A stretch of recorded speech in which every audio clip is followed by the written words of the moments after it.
యాదాద్రి భువనగిరి జిల్లా వడ్రంగి పారిశ్రామిక సహకార సంఘం భవనంలో 75వ గణతంత్ర దినోత్సవ జెండా ఆవిష్కరణ సంఘం అధ్యక్షుడు కొల్లోజు వెంకట్చారి అధ్యక్షతన జరిగాయి.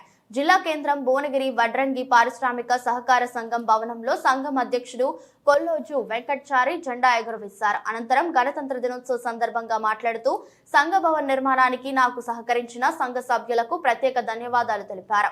అనతి కాలంలోనే ఈ భవనాన్ని సంఘ సభ్యుల పూర్తి సహాయ సహకారాలతో పూర్తిగా నిర్మిస్తానని అన్నారు.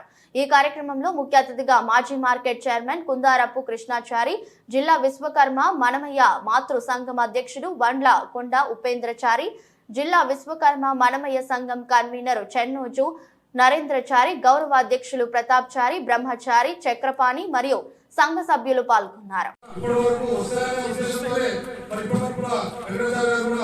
దాని గురించి ప్రయత్నాలు చేస్తారు. మరి ఎన్డీఏ కూడా ఐడో జరిగింది, దానికి జరుపు వచ్చే పరిస్థితి ఉంది. కాబట్టి దాని వచ్చిన తర్వాత మనం భవనం కూడా పూర్తి చేసుకోవడం జరుగుతుంది. అందులో భాగంగా మరి ఎవరికి వచ్చిన సహాయం కూడా చేస్తే బాగుంటుందనే ఉద్దేశం.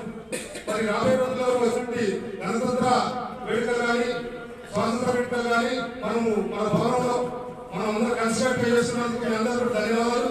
రేట్లతో ఉన్నటువంటి షెడ్యూల్ ఒక పర్మనెంట్ బిల్డింగ్ చేయాలనే ఉద్దేశంతో అందరి సహాయ సహకారాలతో ఇప్పటి వరకు గత మాజీ ఎమ్మెల్యే అయినటువంటి పైలశేఖర్ రెడ్డి గారిని ఇక్కడికి తీసుకురావడం, సమావేశం ఏర్పాటు చేయడం, ఆ సమావేశంలోనే మరియు ఎన్జిఎఫ్ కింద స్టేట్ డెవలప్మెంట్ కార్పొరేషన్ కింద ఫండ్ కింద సీఎం ఫండ్ కింద మరియు ఎమ్మెల్యే గారు 20 లక్షల రూపాయలు మంజూరు చేయడం జరిగింది.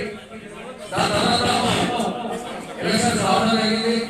మరి అనివార్య కారణాల వల్ల మరియు ఎమ్మెల్యే గారు గవర్నమెంట్ రాలేకపోవడం దురదృష్టకరం. కాబట్టి అయినా పంచాయతీరాజ్ శాఖ దగ్గర పోయి తీసుకోవడము, అదేవిధంగా ఏ విధంగా అయితే ఫార్ములా చెప్పారో ఆ విధంగా మొత్తం తిరిగి లాస్ట్కు మొన్న 5 రోజుల క్రితమే కలెక్టర్ ఆఫీసులో సబ్మిట్ చేయడం జరిగింది. వారు 26 జనవరి తర్వాత మీరు రావాలండి, వచ్చిన తర్వాత మీకు ఆ ప్రాసెస్ అక్కడ ఏంటంటే మరి దురదృష్టవశాత్తు ఇప్పటికే చాలా ఈ బిల్డింగ్ కోసం మన పైసలే ఇంచుమించు 14 లక్షల చిల్లర ఖర్చు కావడం జరిగింది. మనం ఎంతో ఆశతోటి మరి వస్తాయనుకున్న గవర్నమెంట్ నిధులు కొద్దిగా లేట్ అవడం జరుగుతుంది. ఎందుకంటే గారు ఆదేశాల ప్రకారం ఏంటంటే 10 నెలల్లో కొత్తగా బిల్డింగ్లు అయినా కానీ ఏ అగ్రిమెంట్ అయినా కానీ క్యాన్సిల్ చేయమని చెప్పడం జరిగిందట.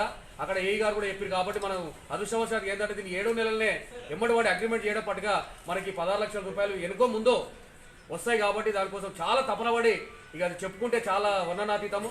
అది తిరగడం చాలా పనిష్ పెట్టుకొని కూడా మరి తిరగడం జరిగింది. మొన్ననే కలెక్టర్ ఆఫీస్లో మేము సబ్మిట్ చేయడం జరిగింది. రోజులలో మరి మనకు 5,57,000 రూపాయల చిల్లర మనకు జిఎస్టీ ఓను మరి మనకు రావడం జరుగుతుంది. మరి వచ్చిన తర్వాత మరి దీన్ని మరి వాస్తవానికి అన్నగారు మరి ఉర్లకొండ ఉపేంద్రచారి గారు కూడా మరి పైసలు తక్కువ కూడా ఒక 50,000 రూపాయలు కూడా మనకు డొనేటెడ్ జరిగింది. మరి ఎందుకంటే